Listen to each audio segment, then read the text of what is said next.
All right, guys, welcome back to the Joe Moore Pickleball Podcast. I'm Braden, your host, and I'm here with my co-host, Bryant. Today, we've got a good episode. We're going to be talking about a couple different things. I'll hurry and run through what you guys can expect. We're going to go into the PPA Texas Open. We'll talk a little bit about the weather there and some of the results that were a little bit surprising. Crazy. Next, we'll go into our thoughts on the DUPR Reset, what it is.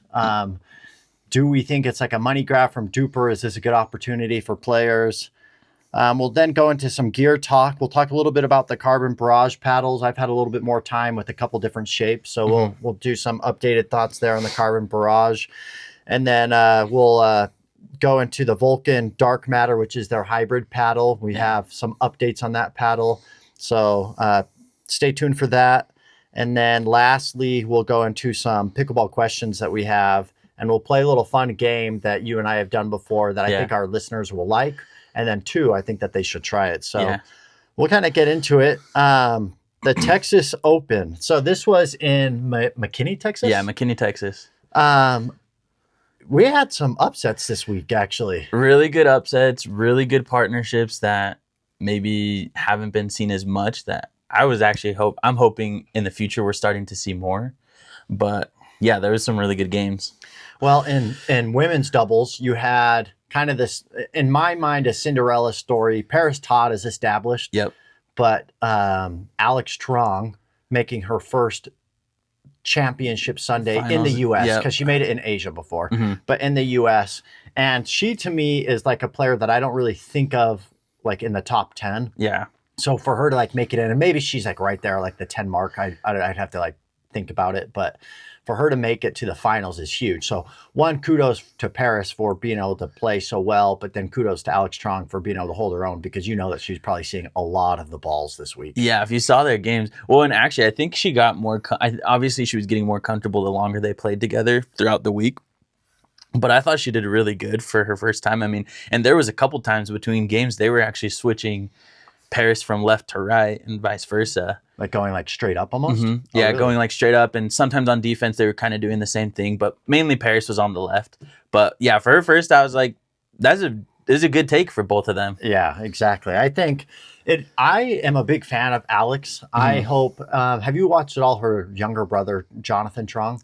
A little bit, just seen a little bit of stuff. Super athletic. I think Alex is only like 21, and I think Jonathan's like 18 or something like that, but extremely athletic. So he's a player that's like fun to watch, but he's kind of got those high highs and low lows. Yeah. So you watch him, his consistency's not there, but he's got a high ceiling, you can see. Yeah, no, it was really fun to see Paris, especially now that she's just kind of focusing. Well, we'll see. She said she's going to focus more on doubles, so hopefully we start to see her more in the championship finals, because I mean, when she was playing singles, that's where we'd see her a lot. And she's a fun player. She's aggressive. She talks back, and she's like Anna Bright and Anna Lee. Yeah. And I like that about her. Yeah, intense.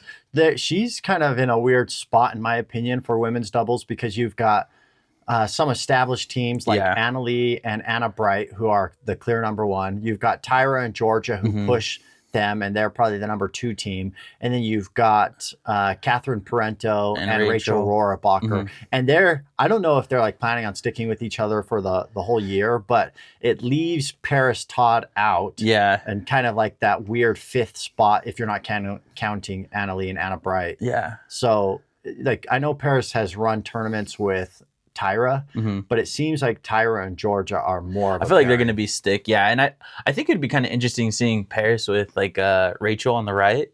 I feel like they could be pretty decent. But I do, like I said, I hope her and Alex kind of play the rest of the year. I think they could be really strong, especially, I don't know if this is their first tournament together, but the first tournament I've seen them go that far, and they played clean games the whole time. Well, and interesting as well, during this tournament for the MLP, Alex Trong got traded to the Columbus Sliders. And so now Paris Todd and Alex are going to be MLP teammates as well. Yeah. It makes me wonder, like, did they have some knowledge? And is that why they teamed up? Or is that just like complete coincidence? I don't know. I'm always like skeptical. I feel like there's something there. Stuff. Yeah, exactly. So in women's doubles, they were kind of like the upset team to come through. They beat some really good teams to get all the way there. And then for Championship Sunday, I mean, you just run into a wall every single week. Yeah, it doesn't matter the conditions. Yeah. It doesn't matter. They're just so good and powerful. And I feel like it's gonna be a while until a team actually like pushes them, because we just still haven't seen it yet, that a team that like consistently can push them. You know, Tyra and Georgia have done really good against them, but again, is it going to be consistent? I don't think so for a while. It's just they're just dominant. Yeah, I can't see a team breaking through and beating them. I still think that Anna Bright has closed the gap on Anna Lee a little bit in women's doubles, but Anna Lee, in my opinion, is still the clear-cut number one. Like, she's just head and shoulders above everyone else. Yeah, it's just crazy. I mean, even watching all of her games, like I watched pretty much all the way from round of 16 up, and it was just she's just insane. Yeah, it's crazy. She's a cheat code for this sport for sure. Yeah. Talking a little bit about Championship Sunday, did you see the wind? It is crazy. Yeah, I know. I don't know why they continue. I don't know if you watched until the last game. Like, Anna Lee was trying to push back. I don't know who the guy was, the commissioner or whatever, was saying like, no, because she was actually like, what if we both got golds? And because it's like unplayable. Yeah. And they were like, no, it's still fine. And she's like, no, like stuff is literally blowing over. Was this for over. Singles? This is for singles with her against Kate, because they did a 10-minute delay and then they did a 30-minute delay. And then eventually they just both were like, okay, whatever. And I mean, the Ben and Gabe played right before against Fed and I saw some of that game. And then the same thing, game 3, they stopped it because there was so much wind.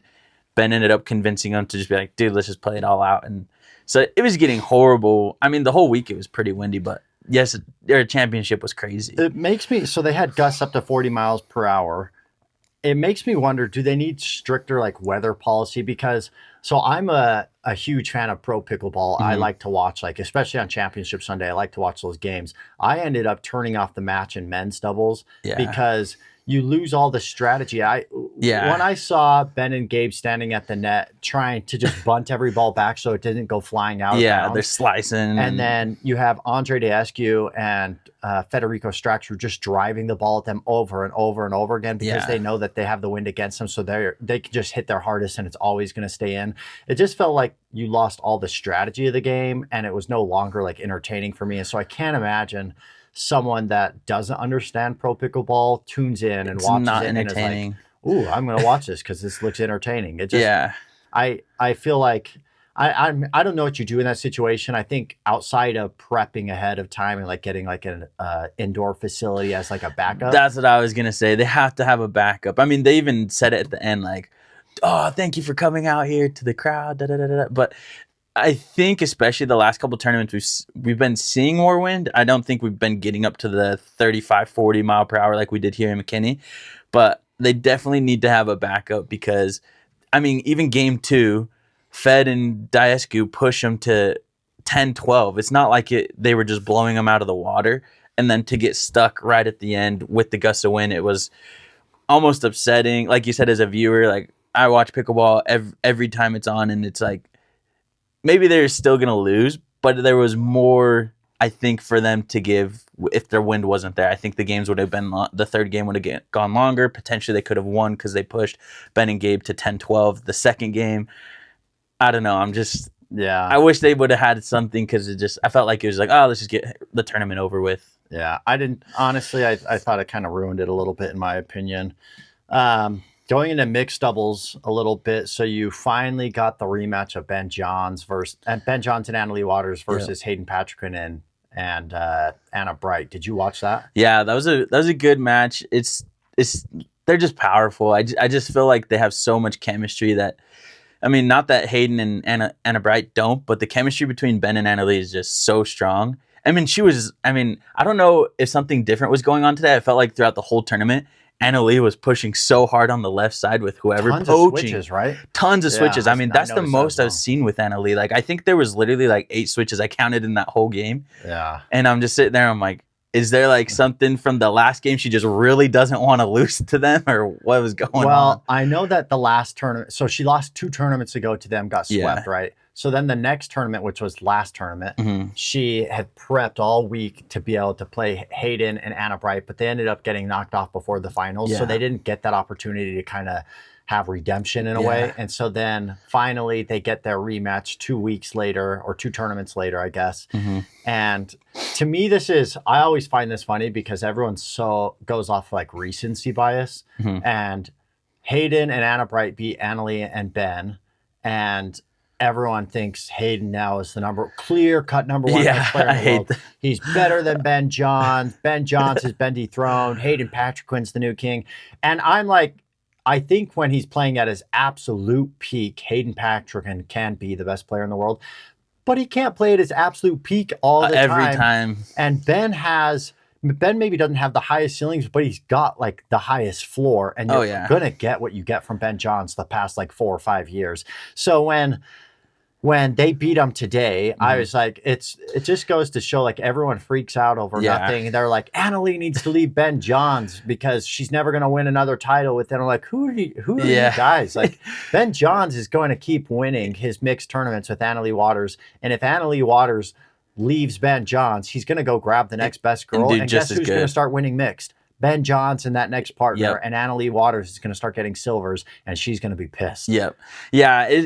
I love Hayden Patrickquin. I enjoy watching him play, and I actually try to, like, as I've gone to play like our games, and like me personally, I try to do a lot of shots that he does and try to be quicker hands. But like you were saying, I think he has so much potential to be number one. It's just not right now. Ben right now is just solidified as a GOAT. Consistency, he's done it for years. I don't think he's gonna get dethroned anytime soon.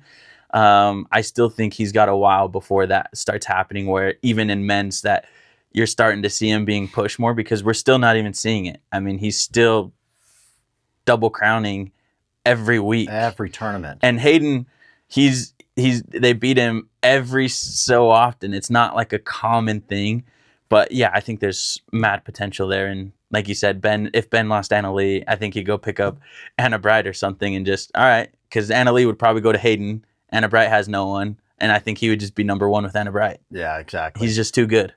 What I really appreciate about Ben Johns is I feel like he kind of knows when to step down. Mm-hmm. You look at like other GOATs in different sports, like Michael Jordan, for example, right? Dominates with the Bulls in the 90s, and then he has that little stint with Washington, and no one wants to remember him playing in Washington. Yeah. You have like Kobe Bryant, who got all of his 5 championship rings, and then his last couple of years, he's just barely hanging on. And he has like spouts of greatness, but he's no longer the player he is.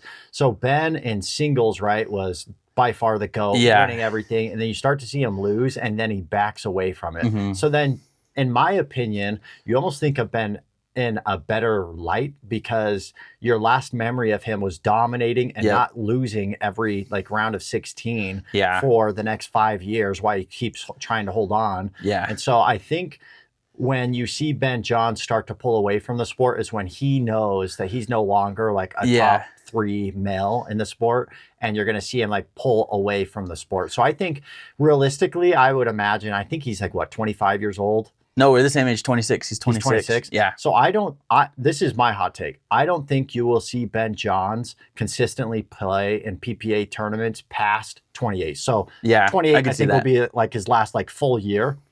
And then I don't think he wants to be remembered as a loser. I think he's too competitive. Yeah. I don't think he's going to hold on and want to do the grind. He's extremely smart and intelligent, so he's going to find another venture within pickleball probably to be able to make money and have a big effect. Yep. But I think that you'll see like this last contract, whatever it is. I don't know if he like re-signed, it'll be huge. But I would imagine that you see him play like 2 to 3 more strong years, and then you see him like go away, kind of fade himself out. Yeah, yeah, and like you're saying, I think a lot of people too, like when he left the singles realm, was just like, oh, Ben's not as good as he is. I don't think people realize how good men's has just gotten. The whole bracket has just gotten crazy. I mean, you got that 15-year-old kid who's challenging a bunch of Cam Shafton or something. Yeah, like and he's crazy. Then you have like Zane Ford, who came in for a little bit. Then you get like Fed took over last year, but now we got Chris Hayworth and also Hunter Johnson, and then Connor. You just have so many athletic male, And it's so nice, like you were saying, like I don't want him to lose in other things because I'm like, I love watching Ben in the finals and everything. He's so hard not to root for me personally. Yeah, I mean, and it's not like I don't like any of the other people, but it's just so cool to see someone like Anna Leigh. It's fun to watch her as well. I mean, just absolutely dominate. And I think in singles, I mean, even when he came back, it'd been what, like 5 tournaments or something like that, 6 tournaments. He had come back to his taken months off of. Yeah, and he plays his first singles tournament in a long time, goes all the way to finals. Wasn't the outcome we wanted, but that still shows, I think it's harder to most definitely it's harder to triple crown right now in a male than female. It wasn't that case, I think, a year and a half ago where he was doing that consistently when he was still with Colin and whatnot, and he was still just killing singles. But I think it's just gotten just extremely competitive, and he realizes that, and I'm glad. Yeah, I agree. I've always found it so easy to root for Ben, even though he does like some like annoying, like kind of whiny stuff sometimes. Yeah. And I love Anna Leigh Waters, but there are times where I'm like, ooh, it'd be nice to see Anna Leigh Waters lose. Mm-hmm. With Ben, it's like whenever he's on the court, I have the hardest time to root against him. Even like when he's doing like his little antics. Granted, there was a time during that like last couple months of him and Colin Johns where Colin was just driving me nuts. Yeah. And every net court. I think that was for almost everyone. The lights and all that stuff is just like, I can't watch this anymore. Yeah. But it was always with Colin and not Ben. Mm-hmm. So I don't know. Yeah. I had one hot take. Oh, okay. Did you watch the game? Let me see what game it was. It was it was Anna Leigh and Ben versus Gabe and Catherine. I watched part of this, I believe. Maybe all of it. Okay, so we had that call that they had on Gabe for a foot fault. We figure out he established his foot. 2 plays later. Oh, I saw that. There's the out ball. I was so shocked they called that. I honestly think there's a lot of things that they call that could be called off wrong. I mean, and that just shows as well that robots and AI can be wrong, because I'm sure that's what they're using, some software stuff. But for me, I was like, what the heck? Are they trying to, like, even the announcers are like, well, they need glasses because that was clearly out. Oh, yeah. It was Thomas Wilson commentating, right, with Dave Fleming? Yeah, it was literally probably like that far out. It wasn't even close to a line. And I was just like, what the heck? But Ben and Gabe were just like so unfazed by it. Yeah. But I still was just like, okay, that just goes to show that angles totally matter on a pickleball court. Even machines are messing up. That's one thing, especially like in tournament play, I'm trying to take into consideration. Like when I get heated a little bit about a opposing team making a call I disagree with, trying to take into account, okay, the ball is moving, they're moving, I hit it fast, there's spin, they're turning, like trying to give them a little bit of grace with maybe not seeing the ball correctly, like how I thought I saw it. And so, I mean, in a still photo, the refs, in my opinion, got it wrong. Oh, yeah. So there's always going to be some controversy with line calls, in my opinion. Yeah, no, for sure. Yeah. One thing, though, let's switch topics a little bit. DUPR Reset goes live this week. Yeah, I think a lot of people are going to do that. And I've talked to a bunch of people that are doing it. They're going to make so much money. So before we get into like our takes of the DUPR Reset, let me hurry and read kind of what the DUPR Reset is. Yeah. So DUPR, right, they've always doubled down on their algorithm is correct. You always have people in your local plays that say, I'm a true 4-0, but my DUPR's a 3-3. Yep. I'm a 4-5, but my DUPR's a 4-2. Like, let me play in this. So people always disagree with like what their DUPR is. Yeah. And usually it's anyone that's below a 4.5, it kind of seems. So DUPR offers a solution where they're calling it a DUPR Reset, where you can pay $35, and then you have a 2-month window from like middle of March to middle of May. Middle of May. Yeah. And you have to get a certain amount of games. And during that period, if you end up getting a higher DUPR than what you originally had, you get to keep the higher one. So there's no downside outside of losing $35 because you can't go lower, essentially. Yeah. So DUPR says here, so some of the requirements are play a minimum of 8 matches reported to DUPR between the timeframes we talked about. Matches may be played in tournaments, leagues, rating sessions, or other events. It just cannot be self-reported matches. The DUPR reset rating will be calculated based off of the new matches, and they're going to have an anchor point of where your old DUPR is. So you actually do have an anchor point. Yep. If your new DUPR reset rating is higher than your DUPR rating after that reset period, then you get to keep that new DUPR rating moving forward. If your new reset rating is lower than your DUPR rating was previously, then you get to retain your old one. So you get to keep the higher so if you go lower, so people get saved. Yeah, so you have essentially like a safe zone, a Willy Wonka golden ticket, if you will, to potentially game the system to get a higher DUPR, right? I think a lot of people that don't like DUPR, the people that don't like DUPR are the ones that have a lower DUPR than what they think they should have. Yes. I think in most cases, their DUPRs probably are more accurate than they want to admit. Yeah. But my thing is, so I understand DUPR is not a nonprofit. They're a for-profit company. Yep. When they initially offered to have like a DUPR subscription, everyone was super upset. I'm not going to pay for a DUPR subscription once a year. So, okay, DUPR can't make money that way because their crowd got upset. So then DUPR introduces ads. Now everyone hates the ads. Yep. Everyone complains. So DUPR tries to create some revenue through ads. And now they can't do that because the whole pickleball crowd gets mad at them for that. So then DUPR, in my opinion, thinks of a decent idea. I think it is a money grab. 1,000%. But they do need to make business, and they need to be able to employ the workers that they have. And so it's not a free platform. So I understand that part. My problem is not so much that you have to pay to do this. My problem is the fact that it's risk-free, essentially. I think you pay the $35, and if you get a lower DUPR than what your current one was, you get stuck with that lower DUPR. 1,000% agree with that. Yeah. And you're going to have people try to gamify the system. I've not thought about like how much you could gamify it because you can't self-report it, but I think you could probably go into a situation and know the other people. Yeah. Like in a tournament or a small league and gamify it a little bit that way. So. Yeah. I think DUPR since I've played pickleball, I mean, you know how my stance is on DUPR. I'm like, at this point, I don't really care. I wouldn't say I'm necessarily one of those people that like, I don't think my DUPR is what I actually am. But in a sense, I kind of am. But yeah, most of the people I talk to when I first originally meet them, I'm like, oh, what's your DUPR?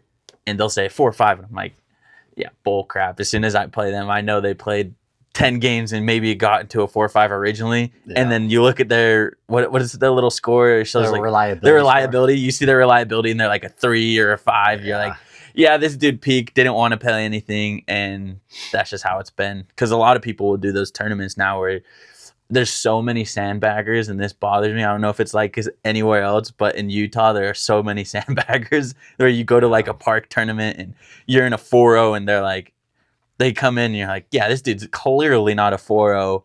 Or there's people that peaked and then they clearly shouldn't even be in 4-0. It kind of goes both ways, but totally agree with you. I kind of hope, or I kind of wish they would just do zero risk free and just hit it higher, that's yours. If you hit it lower, that's what you get because you thought you were better than you actually are. Yeah, consequences for your actions. Yeah. So what are your thoughts then? Because so DUPR's algorithm is you're basically trying to beat a spread, right? Yep. A 4-0 team should beat a 3-0 team 11-3 or whatever their algorithm says. So is it easier to play down and crush people like 11-1, 11-2, 11-0, and raise your DUPR that way? Or do you actually think it's easier to play up in a division and try to get your 4 or 5 points, and then you're going up and they're going down, then gamify it that way? So it was actually interesting. This was talked about on actually like on Pickleball TV. I was watching, I think this was, which one was it? It was like 4 tournaments ago. The announcers were even talking about this, how a lot of players have just come from either the tennis background or some other sport and have kind of hopped into like the challenger and trying to do it that way and trying to become a pro, and they play these 5-0s and they're actually pretty decent. And maybe they'd been playing pickleball beforehand and their dupers are now higher than regular people. It was funny because the announcers were saying like a lot of the pros, they should make a requirement that you have to win a 5-0 tournament before you actually come in to be like a pro. 5-0 PPA. Like a 5-0 PPA. Yeah. Because it is crazy like how different that is. Like in my mind, going from a 5-0, like me being where I'm at right now to go play a 5-0, I'm like, I'm going to get wrecked. But then you play a 5-0 PPA and it's like, feels like you're playing 6-0s. Yeah. You know what I mean? Well, and what's interesting, the reason why I think part of that is because these qualifiers are traveling. Yeah. And they're playing like on Tuesday. Yep. And they're being eliminated from their very first match, maybe the second. So they're never making main draw. Yeah. But they want to make their trip worth it. So all these qualifier teams that lost earlier in the week are actually playing the 5-0 division. So you're not getting... I think what they need to do is almost make another bracket in the PPA draw, or for the PPA tournament, and have like a 5-5 bracket. Yeah, because you're having, like for example, Pickleball Studio Chris Olsen. He a couple months ago he's doing his Chasing 5-0 series. Yeah, and he goes and he loses to like a 5-6. There's no world where Chris Olsen right now currently is ever going to beat a 5-6, and he's just going to get beat upon. So. I think they need to extend the bracket so these qualifiers have another like way to be able to get matches in, and that's kind of what the PPA Challenger is, I guess. But yeah, I mean, if you really want to test yourself, you have to win a tournament in that division in a PPA event because that's where the best competition is. Because everyone's playing either their true division or down. Yeah, and the other thing for me now with DUPR as well is I think like. If it were up to me, honestly, what I would have done from the start was just play games and play like rec and play the leagues that you can hop in that aren't DUPR reported, and then go get my 10 games in and then have an more accurate score. I feel like now with their new algorithms and stuff, like if I want to get to where I want to be, I feel like it's such a grind. Like I got to put like 50 games in just to even go up a whole point or half a point. So I wish they'd kind of ease that up a little bit as well. But yeah, I do agree. I think it would be cool to see different levels within the pros.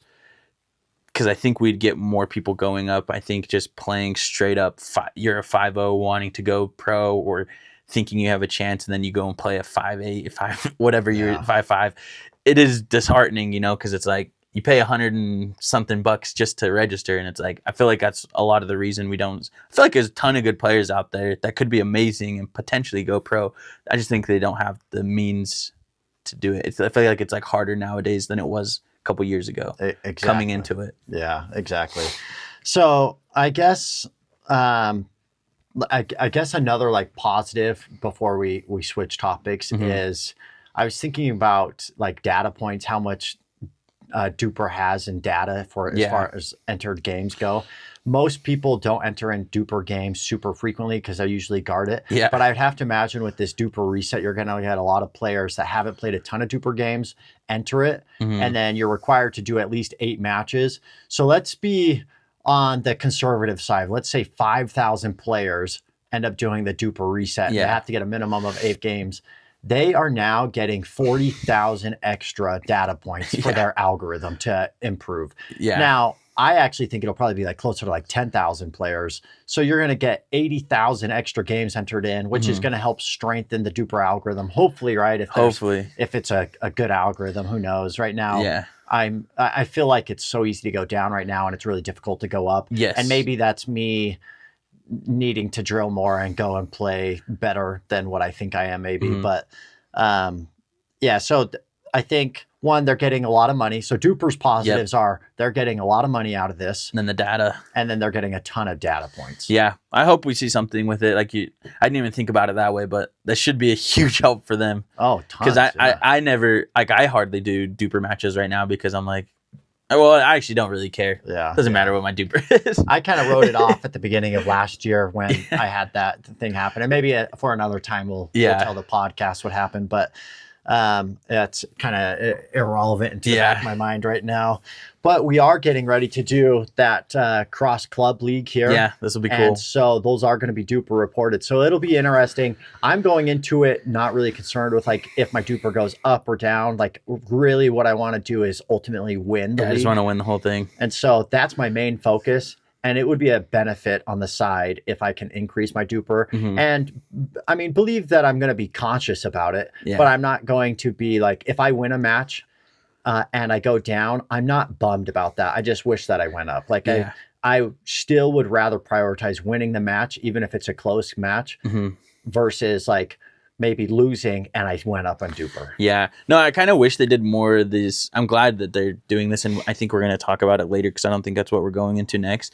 But I do hope that they start doing more leagues like this because, you know, we'll we'll talk about the league next time a little bit more in depth because I'll have more information about it. But give our viewers like a quick 60-second rundown of what the cross club pickleball league so I think in our division we have 4 different companies essentially that are here in Utah, different clubs that are playing in our division, and is it once a week, right, or is it every other week? Once a week we pretty much go and have these games against these different clubs. It'll be at a different club each time. Sometimes it'll be at our club, another club, and basically we have this season where we get to go and play against essentially their best 4-0s, their best.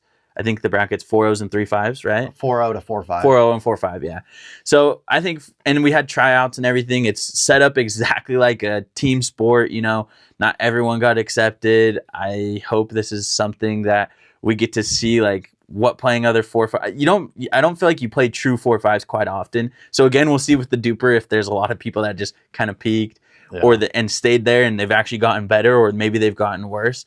So that'll be fun to see. But yeah, so it'll be fun for all of them to see because obviously we'll probably take videos of everything and we'll go through our whole season together. And I think it would be cool to actually, if we can win this whole thing, it's going to be, I think for me, pretty cool because that shows like here in Utah, for at least our level, we're the best. Yep, exactly. You know what I mean? So you've got 4 facilities. You've got Premier Pickleball, which is us. Yep. You've got 2 different picklers, and then you've got Kelsey Pickleball. And each team has roughly 7 men, 7 women, MLP style. You'll do once a week, you'll meet up at either their facility or our facility, depending on whether it's a home or an away game. Every match is DUPR reported. It runs for 3 months, and at the end of that 3 months, we'll go into a playoffs, and there's like a huge trophy at the end. So you better believe it'll be sick. In 3 months when we're doing this podcast, I'm going to get that premier trophy, stick it right there. It's pretty big. But we'll go into that a little bit more in depth later. Yeah. But I'm really excited for that. Oh, we're going to grab it. Let's get out of news a little bit and let's go into gear talk. So let's talk a little bit about the CRBN Barrage paddles. So I had been using the CRBN 2 all last week, the Barrage 2, which is their wide body. This whole week I've been using the CRBN 4, which is their hybrid.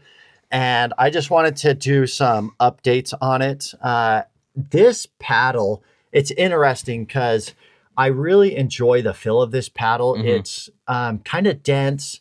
It doesn't give you like a ton of feedback. In my opinion, it feels fairly, it's a little stiff. Yeah. But I really enjoy the feel of it because, like I said last time, I mained the CRBN Genesis last year for 6 months. And so it's a very familiar feeling to me, and it felt like kind of going home to a paddle I was familiar with. Now, this paddle is poppy. But what's interesting with this paddle is, and I'll be releasing my full review on Tuesday morning. So these paddles actually aren't released yet. They get released Tuesday morning. If you want to end up picking up one, here's a little shameless plug. You can use my code DrillMorePB. I'll post that in the description below, but you can pick one up for a discount. But so this is like their poppy, powerful version of their paddles that they have right now. They had the Genesis, they had the Waves, and now this. So it's a full floating core. You've got the same holes, but there's no fiberglass anymore. So what I find interesting about this paddle is most of the time poppy paddles are poppy because they have a layer of fiberglass in between their carbon fiber face layup. This one does not have that. So it's like the foam that's like creating the pop. Interesting. But to me, what's so great is, so the last couple of months I've been going away from poppy paddles because they get me in trouble when I'm playing. Yeah. This is more of like a 1-to-1 ratio of pop. So like with carbon or with fiberglass plate inside of some of those other ones or face, I feel like occasionally on small little swings, the ball's shooting off like higher than I was expecting. But with this paddle, it's more predictable. And so I would say this is a superior pop than what you get from other poppy paddles. It's also a power paddle. I would probably put it, so if there's 3 categories, control, all court, and power, and if power has 3 categories, low power, mid power, and high power, I'd probably put this at mid power. Yeah. It's got plenty enough power to put balls away, plenty enough power to be able to apply pressure to your opponents with drives. But it's not going to be like the Inferno, in my opinion, especially after the Inferno breaks in. It's not going to be like top level of like boomstick, in my opinion. I recently picked up my Loco and I played my Loco for a couple of games this week as well. And I don't even think that it's at the level of the Loco power, but it's plenty of power. With all that being said, I initially played it stock, which this paddle comes in extremely light. So this was 109 swing weight, which is really fast for a hybrid, extremely fast. I usually play paddles like at like 118 swing weight, which just means that it's a little bit slower, but there's more plow through. Yeah. So I ended up adding weight down here to kind of pull that sweet spot down a little bit. It does have an oversized sweet spot. I had no problems finding the sweet spot ever. Actually, I don't think I'm yet to hit like a dead ball with this. Nice. Obviously, I've had unforced errors, but I've never like hit down off center and felt the ball just completely die. And then I ended up putting some weight here for a little bit more plow through on blocking shots to just increase my twist weight a little bit. But this paddle, I am so impressed with this paddle. It has immediately become my main paddle. Yeah. The spin is good. I would say the spin is a little bit above average. It's not anything that's going to knock your socks off, but the feel of the paddle is amazing. And part of the reason why I like it so much is it actually feels like similar to my last main, which just barely got switched. Kind of like a dense... this one's a little more plush, I would say, but it's got a similar-esque feel to it to where it wasn't a hard transition at all. So I'm really enjoying the 4 shape right now. But I'll keep playing and then I'll update people on that. Well, I'd say not even playing with it, but playing against you, because this is the one you used when we played the other day, right? Correct. Yeah, I mean, hands battles was very difficult. It was poppy off of it, but like for playing against it, like you said, you didn't have any consistent high pops. I don't even think you had that many pop-ups at all. And then doing a hands battle with you is a bit rough. Like, I mean, it was bouncing off that thing pretty hard. Like there was a lot that you got me either like choked up like this or even other opponents that I noticed. And even your serves, you got me on 2 serves when we played against each other on the corners. Just got a lot of spin off of it. Yeah. I mean, you played very well with it. It's a fun paddle. I'm really enjoying it. So I don't want to give everything away because I've got my review coming out in 2 days, but it's a fun paddle. Just know that it's already my main, and I am really I find myself waiting for my next play session to play with it. So that's the CRBN Barrage. Let's talk a little bit about now. So this next topic that we're going to talk about is the Vulcan hybrid. You got your Vulcan on you? So this is the Vulcan hybrid. This is it's considered their dark matter. We might just have to hold it there. Yeah. So you and I have a little bit of differing thoughts on this. I think that this is a top tier paddle. I think you can get a ton from this, but why I'm saying you and I have a little bit of different thoughts, because I played about half the week with this this week. And what I noticed was, so I lent out my paddle to someone and they got some games in. I've actually lent it out to 2 different people. So I'm not sure between the 2 of them how many hours have been played on it. But after I got the paddle back, this paddle is different to me than when I lent it out initially. So it continued to heat up. And now I actually find this is one of my poppiest paddles. Or maybe poppy might even be the wrong word, like most powerful paddles. Oh, I think that this paddle, since it's continued to heat up, it reminds me of when I was first hitting the Inferno, and it was a powerful paddle. But then after it broke in, it was like, okay, too much. Shorten my swings. I can no longer do full-on drives because the ball is going to go out.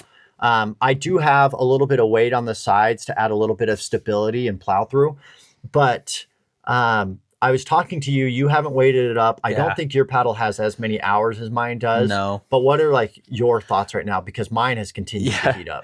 I mean, my thoughts still originally, I have a pretty good amount of hours on this. I definitely don't have as much as you since you lent it out, and obviously we don't know how much they have. But I love still playing it stock. I feel like I still haven't had much twist weight. If I do have twist weight, I think it's just more of my grip. But other than that, I can hit rockets with this thing. My serve, I've had hits at like mid court where I'm like, holy cow. That's way harder than I've hit with any other paddle. But for me, I still don't feel like it's been overbearing to where I'm seeing too many pop-ups.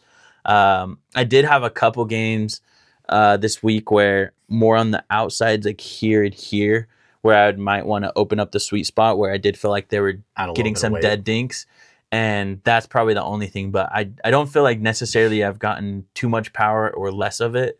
But I just did notice this week that I did have a little bit of dead dinks. Nothing like that concerned me of like, this won't be my main anymore. Still like it. Yeah. It's been doing good. Spin good. What everything. I think would be an interesting experiment. So I'll be in Florida this week, but I think I'll leave you my unit and then you take, when you're playing, just take both of them out and then switch games and then let me know, play your stock and play this one like this, how I have it set up. And then next week we can kind of come back and update and see what it's like, and talk about if truly it's different or if I just have a different memory from when I gave it out to him now. So we'll kind of keep updating you guys. The Vulcan paddle is a seriously good paddle. The tough thing that I'm dealing with right now is every paddle I'm getting is so good. So good. I could go to a tournament and the last 5 paddles that I've been given, I could go play a tournament and be happy with all 5 of them. So it's really coming down to like the feel of the paddle and getting like really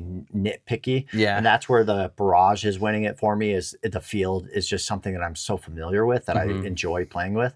And I enjoy playing with this, but it's just getting to the point where too much. Exactly. So we'll kind of update on that. So that's kind of our gear talk for this week. Do you have any final thoughts about that? Yeah, no, I was just going to say, I think it's just also with me being the way I am with paddles, like I literally play with the same paddle for, like you saw my Gen 2s last time. I still play with those. I think a lot of it too is just, I don't know, I just play with the paddle. I mean, you have so many paddles you can go between. And so like, there's a lot more for you to be picky about. I think the other thing as well is you weight a lot. I've never weighted any of my paddles. I think I weighted it once and I got tennis elbow and I was like, yeah, freak that. You're done. I also didn't know how to weight it. So, but I think for me, it's like, I kind of just make the paddle work. And I don't know if that's what the usual person is. Cause I mean, I got this on a discount. I didn't pay full price for it, which was kind of nice. Yeah. But all the other paddles that I've bought at full price, I'm like, I'll make it work regardless. I don't care. I spent my hard-earned money on it. Exactly. Yeah. So maybe that's part of it too. But I definitely still like it. And yeah, we'll see next week because I think there'll be a big difference with weights. Yeah. Because I haven't felt anything right now without weights, but we'll see. We'll see if it stays. There we go. Okay, we just can't bump the table. So those are the 2 paddles. Next week, we have an interesting paddle to talk about. I'm going to keep it a secret. This is a paddle I guarantee no one in Utah has, but I guarantee people are going to start to see it because they're now in the pro scene. So I'm not, I'll give a little teaser there. I'm not going to say which pro player is signed by this company, but when this company reached out to me this week, I was like, oh, this is interesting. This will be cool. And then when they sent me the stat sheet to their paddle, I was like, I have never seen a paddle built like this before. Yeah. I'm extremely interested to see this. So this is going to be cool when you get it. I'm excited. Yeah, I'm pretty excited for that. So let's go into some pickleball questions, some Q&A stuff, but this is a game you and I have done before. Yeah. We'll definitely hard. We'll do like 2 rounds of this, and then we'll close out with a final question from one of our watchers. Okay. So this is called Guess the Player. We give each other 60 seconds to ask questions about who the other person's thinking of. So the way we'll set it up for our audience is you and I will both say, this is the player we're thinking of. We'll hold our hands up. I'll put a picture of the player up there, and then you or I are going to ask the other one identifying questions to try to figure out who the player is. Now we've ruled out a couple of questions so that way you can't like get to the player too easily, right? Because then you could just do it way too quick. Yeah. But we're trying to keep it generally in the top 10 of men's and women's singles and doubles and mixed. So we'll do this. I've got a player that I'm thinking of. We'll give you 60 seconds. I got to stop watch. You've got to. Okay, perfect. Let me see your stopwatch. So I'll give you 60 seconds. You're going to ask me questions to try to guess who it is. We'll see if you're listening to this, audience. Try not to look at, you're probably listening to this on YouTube because I don't have it up on Spotify or anything yet. Try to guess the player and then see if you guys can get it with Bryant as well. Just know this is a lot harder than than you actually think. Yeah, this is significantly harder. Okay, so let me think of questions real quick. Okay. All right, I'm locked in. I'm going to get it. All right. So the player that I'm thinking of is... Okay. You got 60 seconds. Go. Male or female? Female. Top 10? Yes. Oh. Top 10 in singles? Yes. Top 10 in doubles? Like gender? Maybe barely. Okay, so they're more of a singles player. Or are they top 10 in mixed as well? Probably not. Okay, so they're a single main. Okay. Are they like more newer or are they older? Older. Oh, that narrows down. Oh gosh. Okay. Have they had a recent paddle change? Like with company? Okay, so they've stayed the same. Oh gosh. I'm trying to think. This is way hard. I'm trying to think of any questions. Are they tennis background or no? Yes. Tennis background. Do they wear glasses when they play? No. Fetch. That totally knocks out who I was thinking. I'm trying to think of questions. Are they a power player or more? Ish. Okay, that's your time. Okay. So you get one guess to guess who it is. Man, you did not ask a lot of questions. Okay. You've got to. Well, because as soon as I asked some questions, it locked out who I was thinking. So I'll show you how to do it next. They're top 10 player. They main pretty much singles. It seems like. Gosh. Power player. Ish. Like to my... I'm going to go with, and you said they're an older player. I'm going to go with Caitlin Christian. No, it's Leia Jansen. Freak. Yeah. Take it. Yeah. All right. So that's hard. I was going a total different route, and then you said no to my couple of questions. I was like, I'm screwed. All right. I'm going to show you how to do this. Okay, let me think of a player. I gotta do a player I kind of know. Okay, I got one. Ready? Yep. Boom. Male or female? Male. Mixed doubles? No. Top 10? No. Top 10 in women's doubles? No. Top 10 in singles? We said male. Oh, male? Yeah. Top 10 in men's doubles? No. Top 10 in mixed? No. Top 10 in men's singles? Yes. Newer player on the tour? No, I don't think so. Have they won a championship within the last couple tournaments? No. Are they tall? Probably like 5'8", 5'9". Are they from America? Yes, believe so. 5'8", 5'9", and they're singles. Top 10, you said? Top 10. Top 5?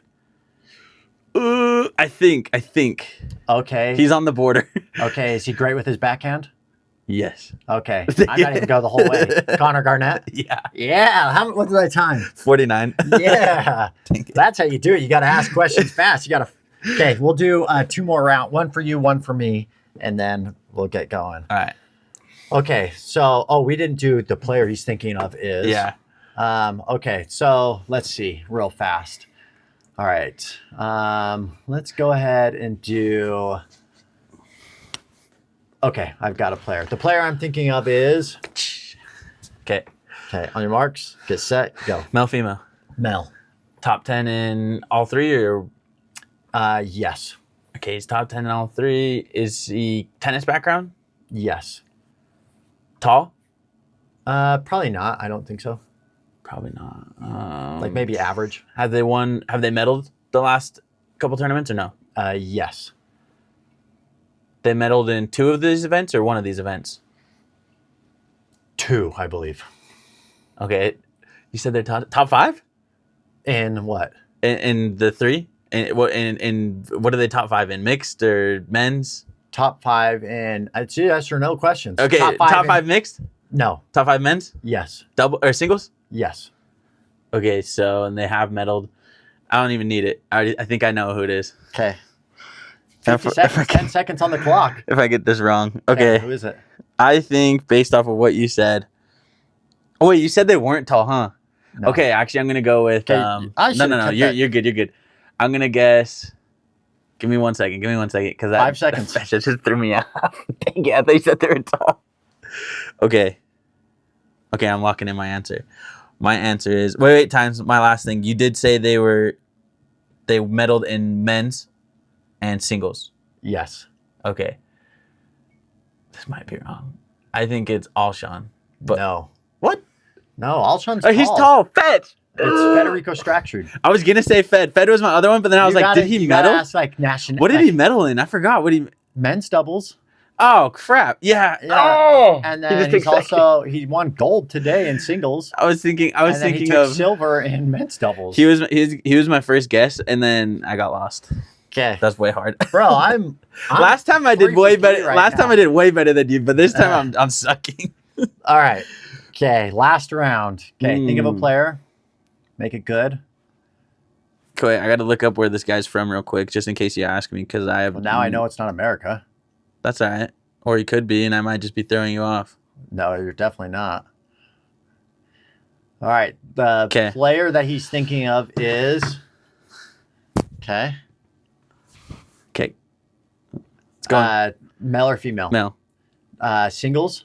Top 10 singles? No. Top 10 doubles? Men's doubles? No, I don't think so. Top 10 mixed doubles? I don't think so. Out of the top 10? I believe so, he is. Is he American? Yes. Is he... old to the tour or new to the tour? I'd say older to the tour. Has he had any medals within the past couple tournaments? No. Oh my gosh. And it's a man? Yeah. I'll give you a hint. We used to see him. Is he from Utah? No, I don't think so. We used to see him. Yep. Oh, is he living in Idaho? I have no fucking idea where this dude lives. Does he have tattoos? No, I don't think so. Okay. Does he hold his grip, his paddle weird? A little bit. Okay. You have 2 seconds. Last question, because you're at 60. We'll go ahead and just do a shot in the dark and say Riley Newman. No. Frazier. Dylan Frazier. Bro, he's top 10 men's doubles. What? There's no way. He's got to be. Him and Eric Onsiens, their team. Are they top 10? I don't think so. I would imagine. I would think. Let's see. Top 10. Who's top PPA. 10 men's PPA? I don't think I would have got that, by the way. So that was a good one. Oh, it's wanting me to sign in. That's all right. Yeah, I don't think because That's a good one. Yeah. Is he top 10? I would think so. Maybe he is. I would probably say he is. Because I mean, just men's double. The last time though he medaled was. It's probably been a minute. Like I think maybe he's gotten bronze. Johnson. Yeah, it's been a minute. Okay, so let's do one final question. Shout out to Gabby. She's actually the only person that submitted a question. So I'm going to ask you this question. I've not put a ton of thought into this answer yet, but she asked, what are the top 3 things, or maybe what's the top thing that you do in a game? I'm going to say in a competitive game, like a tournament game, to reset your mind and stay positive. Oh, man. Sports for me has always been a thing where I don't really necessarily feel like I get in my head quite a bit. There are times where it's like if I feel like paddle-wise I'm sucking, I'll get into my head. Yeah.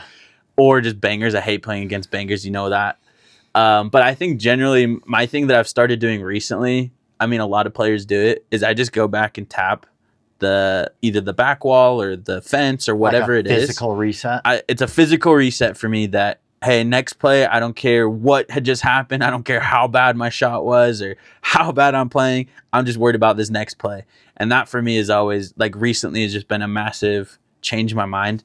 And then I would say the other thing is just believing in myself, which sounds really stupid to most people. But like for me, I think a lot of people will play. And once you start breaking down someone and you can break down their shots, it's very easy to get in people's heads. And like I said last week, I think pickleball is a very mental game.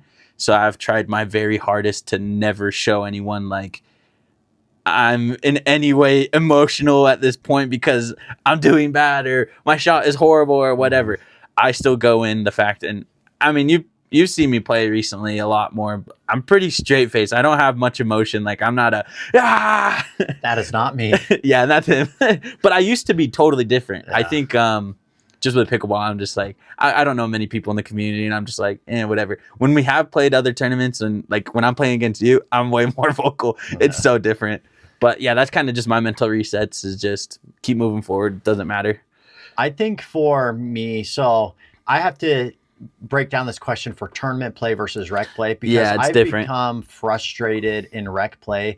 And the easiest thing for me to do to kind of lock back in is actually to take a break, a physical break. Yeah. So like skip out on a game or something. Yeah. So rec play is a little bit different, but in tournament play, I have two different things that I'll do. One is, this probably more so than anyone, I'm a big fan of timeouts. Yep. If I'm frustrated or I feel like they are going on a run and that has put me down a little bit, I am not afraid to call timeouts regardless of what point of the game we're at. Yeah. And I'll just go talk a little bit of strategy with my partner, if it's you, if it's someone else, get a drink, yep. kind of just go and like kind of mental, physical reset. Yeah.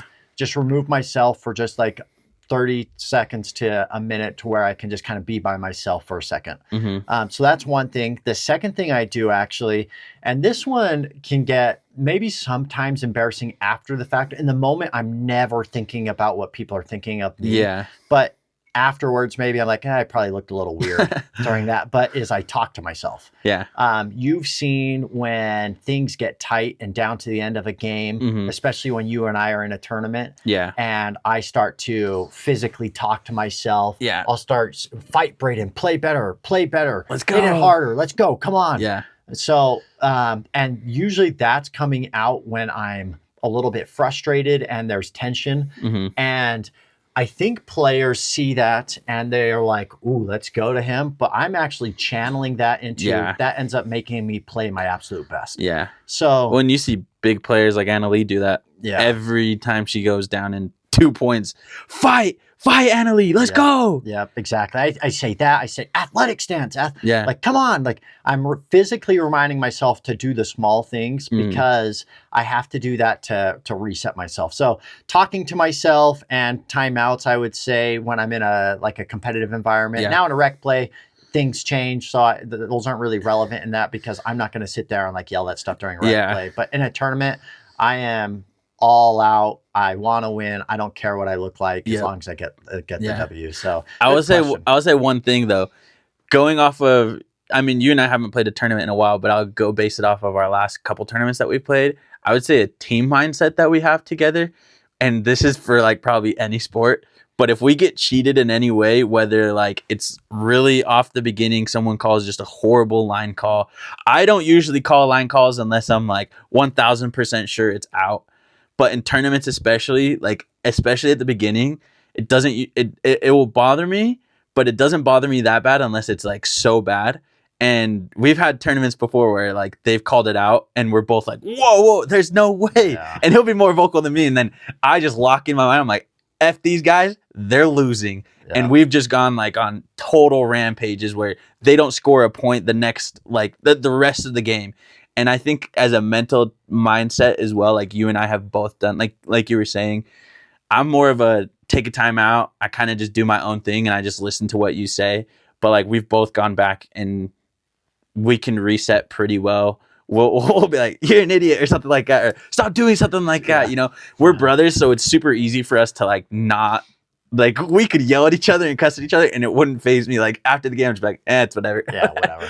Yeah. So I think with your person that you're playing, whoever you're comfortable playing with, just have your own mindset headset and then a team headset where it's okay, I know his level and I know where he's at, and if I'm lower, I know he's gonna pick me up or vice versa. And just know your partner better because it's literally saved us on tournaments before, just having that mindset, because we'll go the next couple games. I just trust whatever's going on. If you call a timeout and I'm not usually calling a timeout, you'll know. And just trust that. Yeah. I would say that's the biggest thing for our team mindset that I've seen. Honestly. Yeah, that is one thing that I really enjoy is if I feel like someone cheats me, it's game on. You better believe that person that cheated us is getting the ball every single play, and it's aggression after that point. And it's not like, oh, I'm going to speed up and body him in the chest. It's more like applying a ton of pressure and making sure that he knows that call was wrong. And every call I make from this point on to the end of the game is going to be so clear. Yeah. Way in or way out. Yep. And they're going to feel that pressure. And I love that stuff. I know that some people don't enjoy that. But for me, like, that's the spirit of competition to me. Being able to push each other to our to the most, right? Yeah. And we definitely do. Yeah. Yeah. So that's all we got for today. I'm going to do a little surprise, actually. Sick. So if you made it this far, which right now we don't have a ton of listeners. Yeah. If you made it this far, leave a comment down below or shoot me a DM and Instagram telling me that you made it all the way through the episode. And I'll have a little surprise for you guys. It's not going to be anything big. Now, this is probably more so for our local audience because I'm not going to be able to do this across the nation. But if you made it this far and you're from Utah, shoot me a DM on Instagram at Drill More Pickleball, and I'll have a little surprise for you guys this week. We'll see how many people actually make it through. I'd be shocked if anyone made it this far outside of like you, me, and maybe our wives. Yeah. But we'll do that. And then we'll catch you guys next week. We have a couple new paddles that we'll talk about, or at least one new paddle that we'll talk about. And then there's going to be a potential surprise next week as well. So you're definitely going to want to tune in. And I'll probably put that on my Instagram before next week so that way you guys are aware of it. But thanks for tuning in. Yeah. And we'll catch you guys in the next one. Thank you. Peace. Yeah.